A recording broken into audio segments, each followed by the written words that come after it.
Look at that. Look. You see the building's exterior is flying off. Yeah, I know.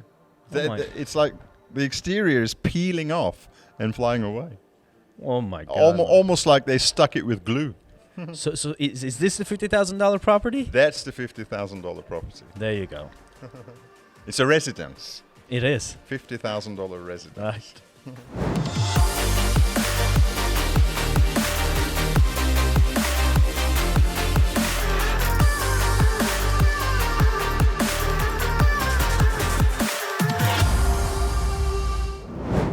Hey guys, welcome back to another episode of Straight Talk. We are at our Istanbul office in this beautiful day. Shall I say beautiful? You could. It's a rather heavy day as we have experienced a storm in the city. We have. Yeah. And snow is projected next week. Yeah, so... Early December, they said. It's the 1st of December. Are these, you think, the effects of global warming? I have no idea. You don't, do you? No. Have you? I have no idea, and I don't like to speculate. I mean, certainly seasons appear to have shifted. Sort of summer tends to kick in a little later. Right.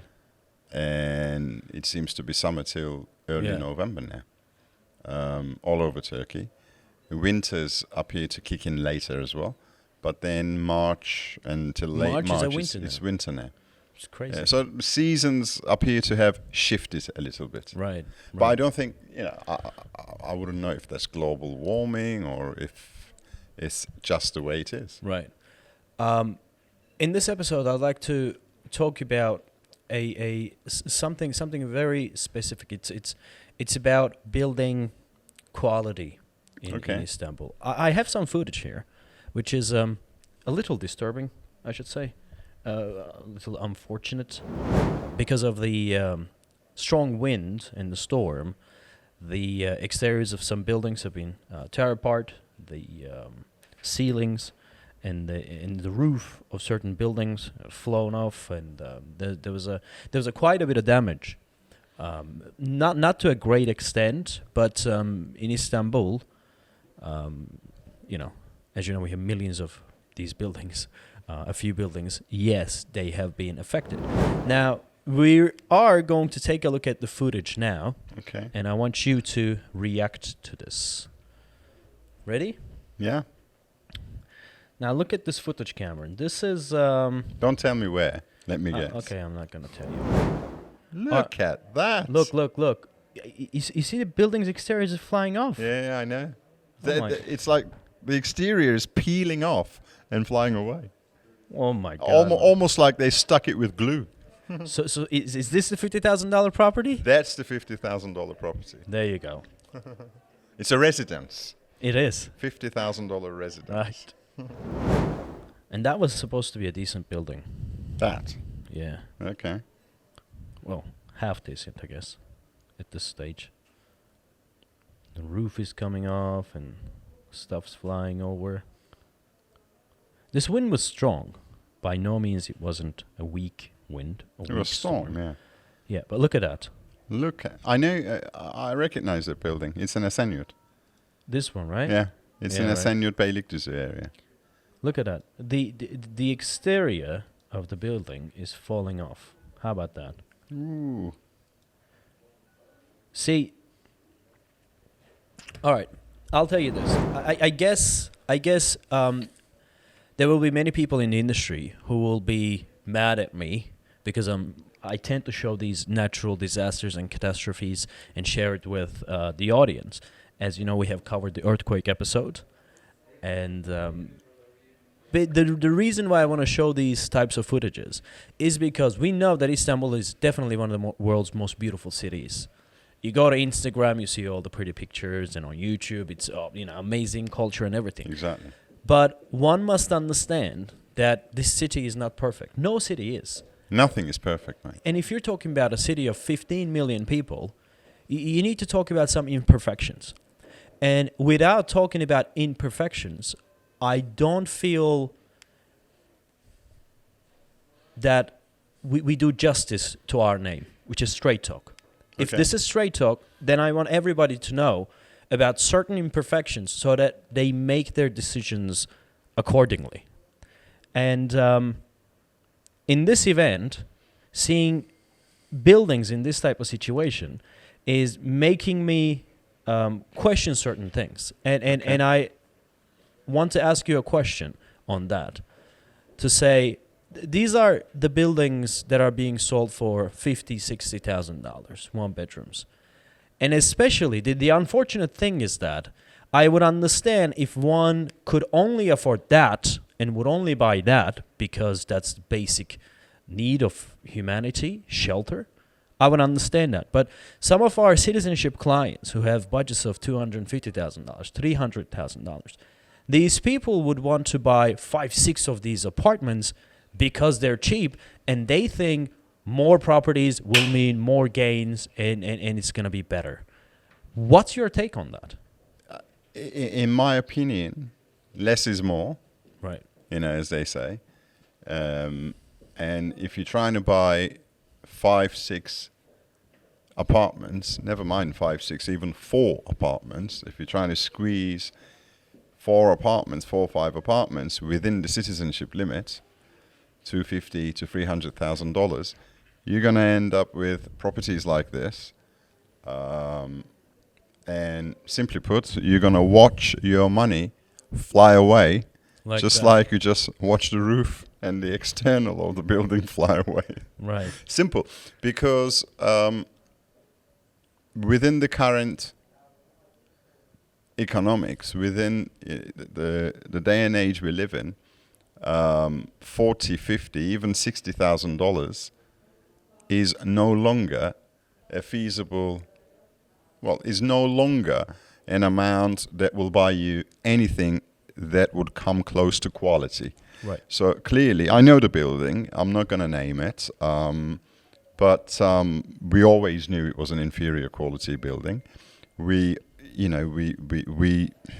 It's not the type of building we sell. Right. But there's a market for it, and people buy these types of properties. In other words, there are people out there who buy 4, 5, 6 properties within the citizenship limit. And that's what's bothering me. It bothers me all the time, but that's what people do. And in my opinion, rather than doing that, which will inevitably lead to you purchasing, investing in inferior areas, and most certainly very low quality, right. Stick to buying 1 or 2 properties in decent locations of reasonable quality. Right. In the long run, your investment will reward you a lot better as opposed to flying away. Right. Money flying away. Because a quality building would look good and look like new after 5-6 years of use if you put a nice paint in it and if you tidy it up a little bit. But these buildings, after 6 months to a year of use, they look used. And there is a certain depreciation to the asset itself because it is eating into the asset. We're not necessarily talking about property prices are going up, they're going down, the lira is depreciating. Yeah. Your asset is depreciating in value because it is losing away its quality by time. It's like when you buy a new car, you buy a BMW, you drive it 10,000 miles, that's okay. You buy the cheapest of the cheapest Chinese car, and you drive it for... Chinese are doing all right now, by the way. They have come along in car manufacturing. So all right, I'm sorry for saying Chinese. then let's say it's a very cheap car that when you drive it after 10,000 miles, the car starts falling off. So your asset is no longer the same. Your asset wasn't even what you paid for. True. I mean, a good quality car will maintain its value a lot better. Correct. Than a car that doesn't have the right level of quality, certainly. But the same thing goes for real estate. Right. Like if you are buying a 1 or 2 bedroom apartment in Istanbul for $50,000, you can't really expect much because today $50,000 is probably not even the production cost including the land apportionment Right. of that apartment. Right. Seriously. I mean, cost per square meter of building a quality home, a quality residence today is no less than $700-800. Right. Quality, we're talking. Then you have the land, so you have the land apportionment within the cost. By the time you've added all that in, and the developer has made his 30-35% margin, which is a modest developer margin, then I fail to see how a 1 or 2 bedroom apartment in Istanbul could possibly be purchased for $50,000. Right. And if you're buying 5 of these apartments for $250,000 or what so, then the average cost of each apartment is around $50,000. Again, as I say, you might as well throw your money out of the window, because that apartment, that property, is hardly ever going to appreciate in value in real terms. But what's the mentality, Cameron? What is the look, mentality? if I have 250, I could buy 2 properties for 125 each. Yeah. And if it's numbers that matter to me, I look at my capital gain and my rental return. Yes. I could very well do it with 1 property. Yes. If the capital appreciation is good, if the rental yield is good, if the numbers are good. I agree. I could do it. So But why end up buying 5 inferior Right. properties? I think the reason is, and I have to say, from what I see, this is a cultural thing. It is a cultural thing because, as you know, we have clients from all over the world, and different cultures view this aspect differently. I think some people are of the opinion that more is better. If they're buying 5 properties within that budget, then they're of the opinion that they have done a good deal, that they've done a good investment. Right. They've got 5 properties. You know, like they can sell some, they can keep some, they can rent some, they can maybe use some. So I think these are the thoughts that people have. But overall, I think the common belief shared by people who tend to go for number of properties, a higher number of properties as opposed to 1 or 2 but good quality, is that they feel the more they have, the better for them. I think it's a subconscious thing. And they get sold that way as well. Right. And you know, you play on that. Right. And then that's what you sell to them. Right. And, Do you remember when we were in Esenyurt the other day? We were talking to a company head, a real estate company, a friend of ours. Yes. Do you remember what they told us? They said people who come to Beylikdüzü and Esenyurt, if they have $250,000, they want to buy as many properties as possible. Yeah. Studio apartments, that's why I one-bedroom said, apartments. And I all think of it's that. a cultural thing. Right.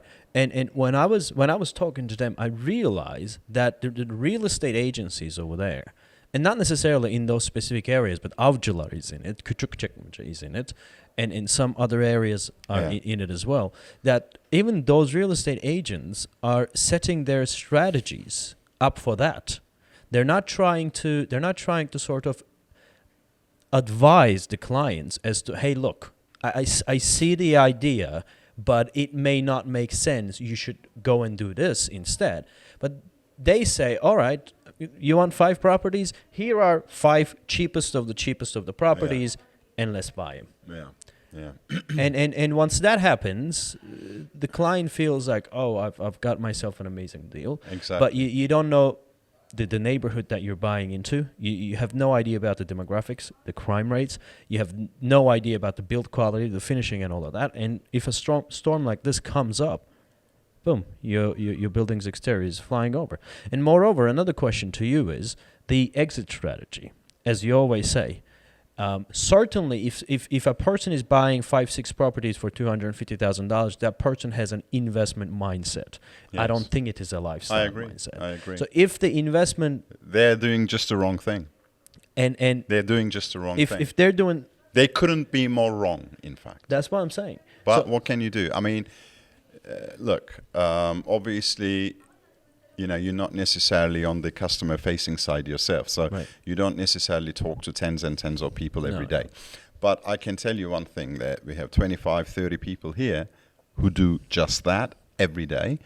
And no matter what you do, no matter what you say, there are certain buyer profiles that you can't possibly explain to them the value of less is more. Right. You can't. They just, they get very easily lured in to buying 4 or 5 properties within $250,000 ticket. And they are convinced that they've done a good investment. I think it's lack of knowledge to some extent, like you explained. And also, as I said, I think it's cultural. Right. I really think it's a cultural matter. You can see. Right. I mean, you can see the same storm that hit Esenyurt, Beylikdüzü, and whatever. Well, these properties you're showing, they all seem to be in Esenyurt, Beylikdüzü area. Right. And we seem to be really trashing Esenyurt and Beylikdüzü area all the time, and we're not.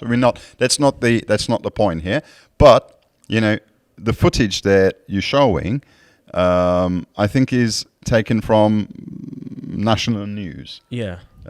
News channels. So I mean, we saw these things on the news. And I haven't seen any properties in Şişli whose roofs have flown off, although there are some inferior properties in Şişli too. But what this tells me is that if you have properties in these areas... And these are supposed to be the new ones. Yes, and they're supposed to be the new ones whose exteriors have flown away. Exteriors, not even roofs. And if these types of incidences appear to be happening in certain areas, then it really begs the question as to why. Right. Well, I know the answer. If you're selling a property for $50,000, there's absolutely no way that property will have a decent quality. Because you can't produce these days a 1 or 2 bedroom apartment for $50,000, never mind sell it.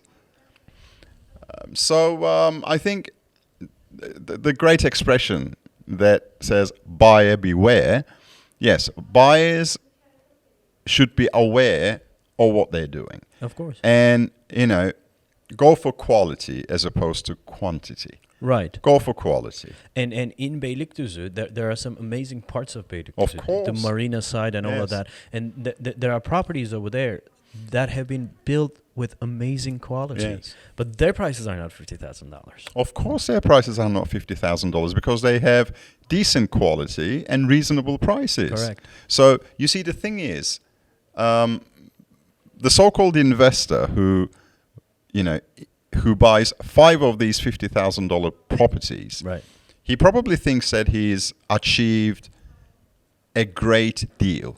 Right. He probably thinks that he's really, he's really done very well in securing the lowest possible price. Well, I've got news for you guys. You haven't.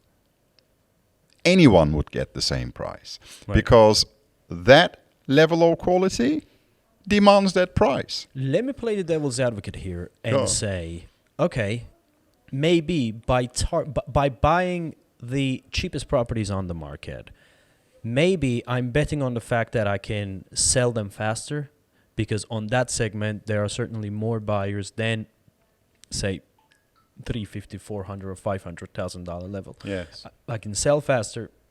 I can rent out faster. And all in all, and as you said, I can use some of them. I can do. It's I'm exiting into a much bigger population, and when you think about the depreciation of the lira, and people who can afford, less, whose budgets are getting tightened every single day, maybe they believe that this is the safest bet. Don't you think so?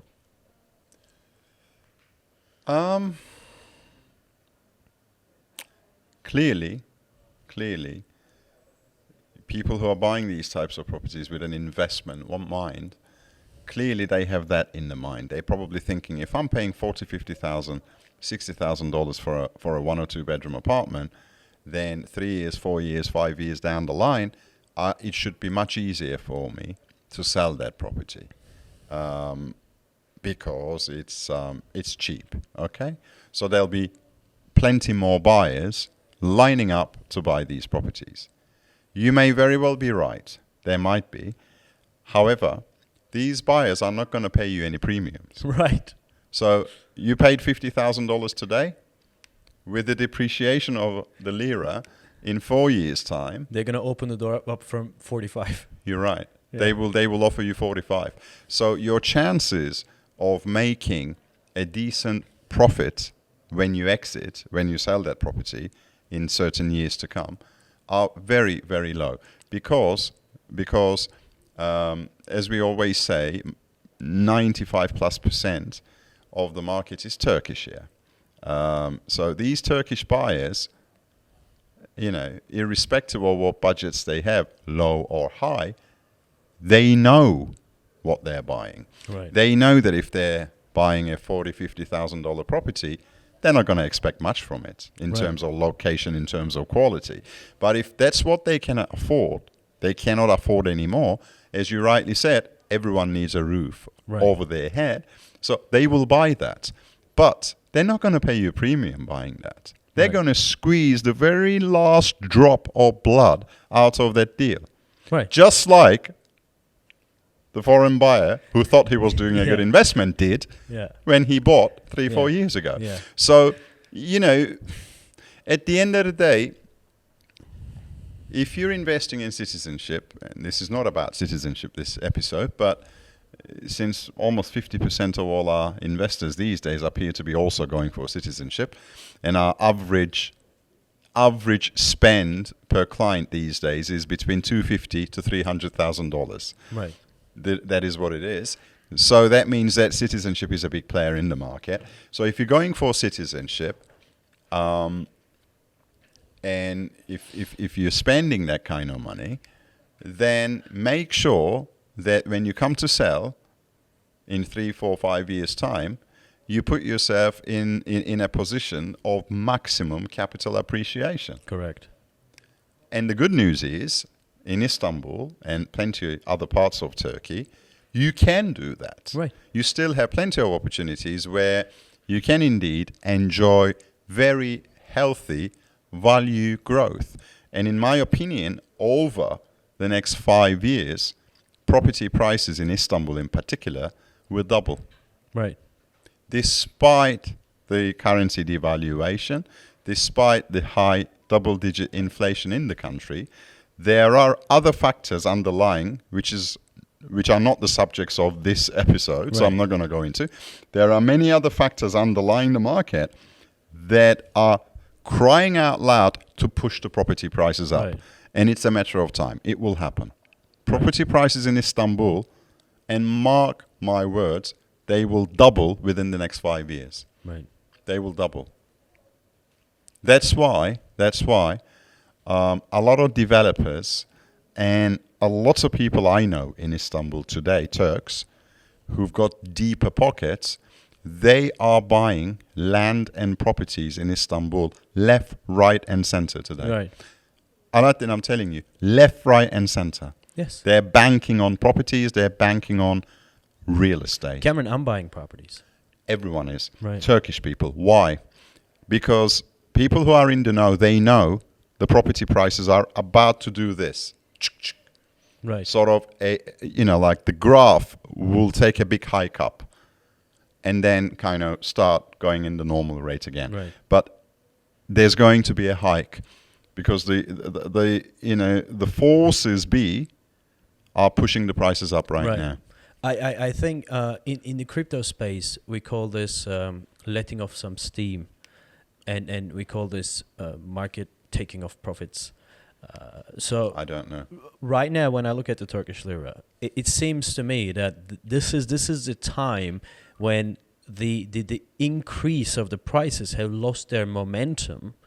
They kind of went into a stabilization correction phase, and then the next wave is coming. Because when I historically look at the real estate prices, whenever we see this big drop in Turkish lira, big depreciation.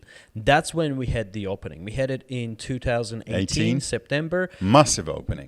We had it with at the beginning of COVID, and we had it last October, and we have it now.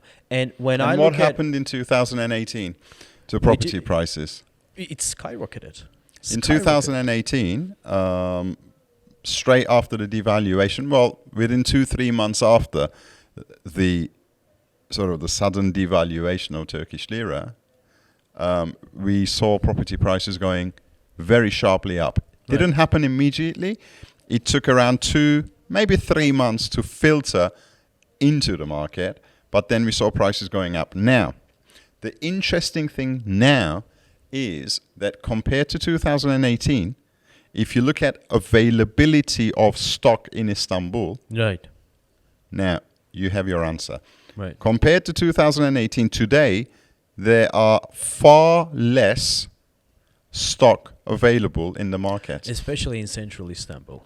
Especially in central Istanbul. Why? Because developers stop opening new projects. Right. They froze their plans for a few years, waiting for the stock to melt away. And now the stock is almost all gone. Right. And most developers, instead of opening 2-3 projects, are now looking at maybe one. Right. They're playing it safe. They're kind of playing it more conservatively. Now, what does that mean? That means give it 2 years and you're not going to have much in terms of quality Right. to buy, particularly in central Istanbul. I mean, it's Supply versus demand, prices will go up. I mean, I absolutely agree with you.